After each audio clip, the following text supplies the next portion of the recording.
Welcome back, guys, to another video tutorial here on the Nick Foy TV channel. If you're new here, make sure you're subscribed. We come out with tutorials every single day now related to online business to help you make more money online and eventually either quit your day job or have enough side income to, pay for some extra activities or things that you want to do in your life in addition to the money you're bringing in from your job. So the goal here on this channel is to give you all the marketing insights I've gained from building successful niche websites and social media accounts. I share social media tips, website tips, WordPress tips, all kinds of different marketing topics, e-commerce, things like that. You can check the playlist on my channel and you'll find all kinds of videos grouped together in different categories. So today's video is in the Pinterest category. We've been covering Pinterest the last few days here on the channel, and this video is going over kind of why certain pins are successful on Pinterest. So if you've ever been on Pinterest and you see these pins that have thousands of repins and they look like they get, millions of visitors to them, or you hear about websites and blogs that talk about how they're getting millions of monthly visitors coming to their website from Pinterest alone, and you're thinking, how do people get that crazy amount of traffic from, one social media platform, especially Pinterest? A lot of people can't believe Pinterest can make your website successful and that you can make tons of money from your e-commerce store from Pinterest traffic. So what I did is I created this course called Profitable Pinterest Traffic, which I'm not going to get into in this video, but you can check the link below, and that's going to show you how to make money off Pinterest. But if you're using Pinterest for fun as a hobby or for business and you want to create successful viral pins that get lots of shares, clicks, comments, all the engagement of people on Pinterest, I'm going to show you today. We're going to analyze on the computer screen here what makes certain pins successful and how you can take these tips and implement them into your own strategy when you're creating pins on Canva or Photoshop or wherever you design your pins. So let's go ahead now and jump over to the screen and start reviewing some pins that are successful.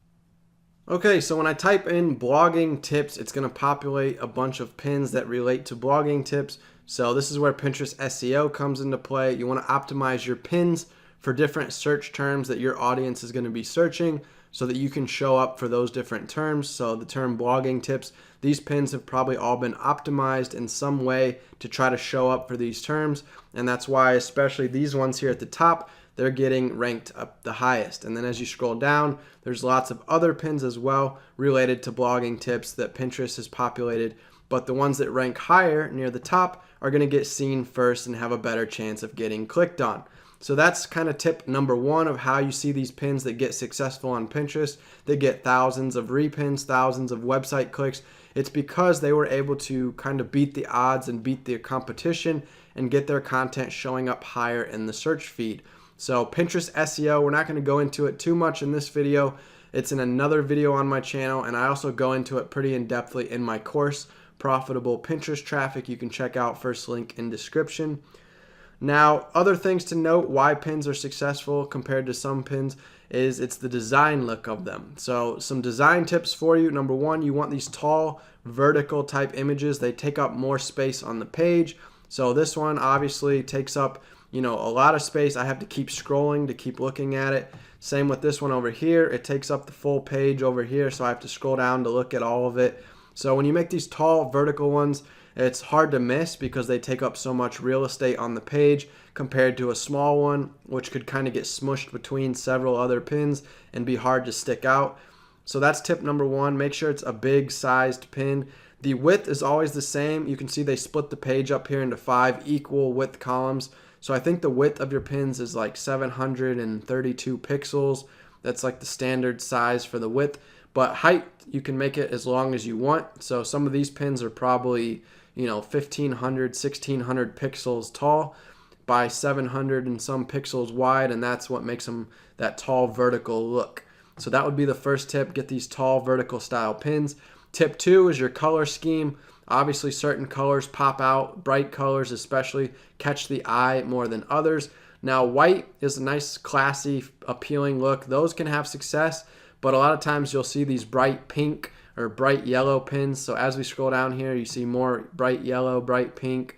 This one was kind of like a brighter blue. So those are kind of those colorful, eye-grabbing colors that catch your attention and get people to stop scrolling and check out your pin and actually click on it. And then again, when you've got a catchy title, that's another thing that can grab people's attention. So when you're designing your pins, make sure you're using eye-grabbing colors, but also using big, bold, out there text that people are going to stop and see.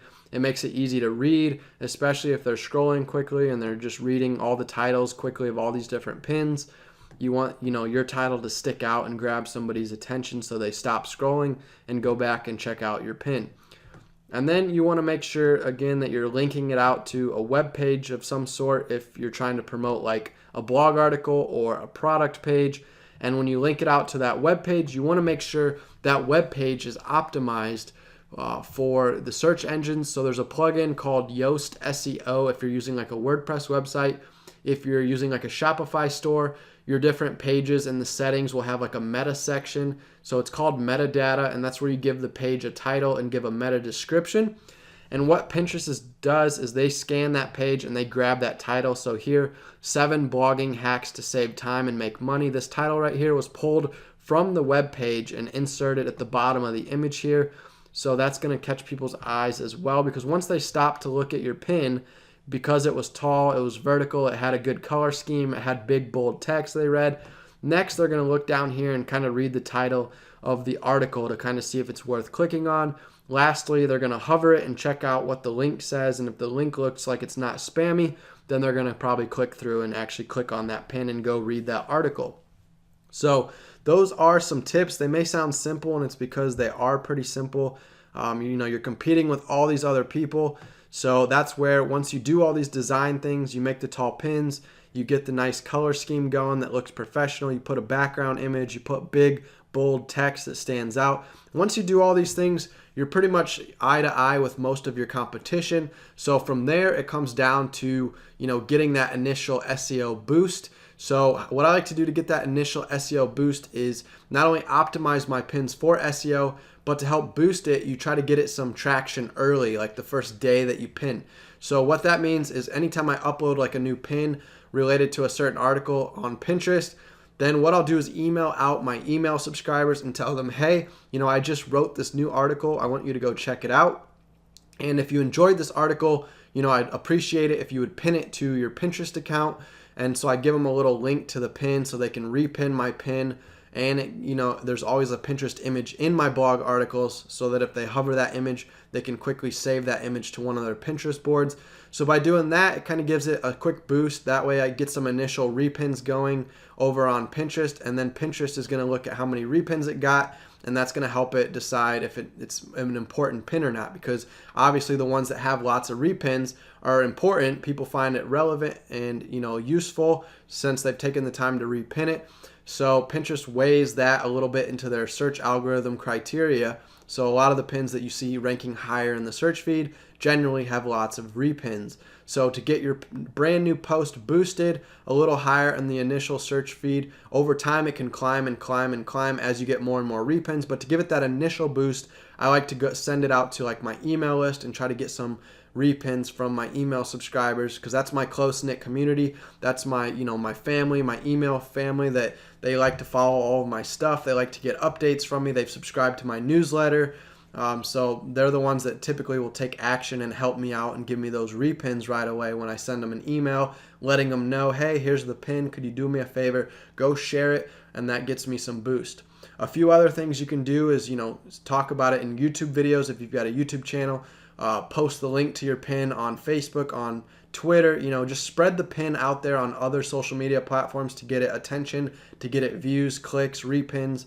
Ask for repins. You have to give a call to action to your followers, to your fans. Actually tell them, hey, it would really help me out if you would do this for me. That's how you're going to get people to move, to take action.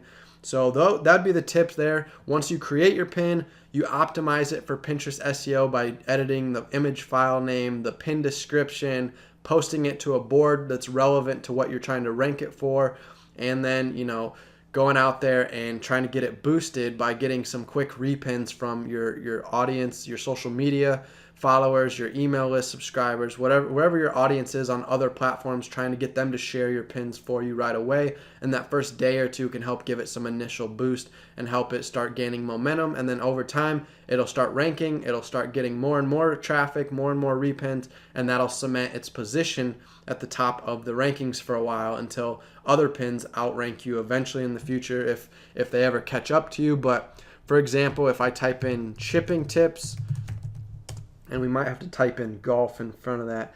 Nope, chipping tips, you can see one of my pins is still in the second place here. It's been here for a long time. I've pretty much cemented my position there. If we go over here to the article, one of the reasons why it's up there in the second position is because it's gotten so many repins, so many social shares, clicks, all these factors that Pinterest weighs in their algorithm, and it's helped it, cement a position there at the top of the search feed here for the term chipping tips. But when I come over here, you'll see it's got over 3,000 pins. It's gotten shared 35 times on Facebook.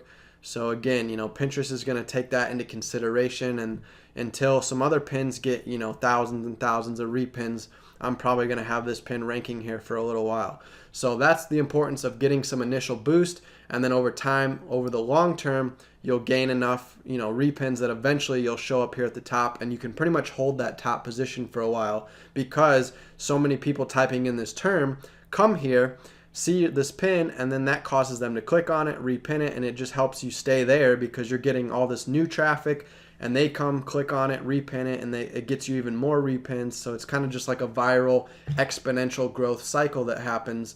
But in order to get it up here, again, it's super important you get some initial boost, which is, pinning it out and then sharing the link to that pin on all your other platforms. And if you build an engaged audience on other platforms, they're probably going to help you out if you ask them.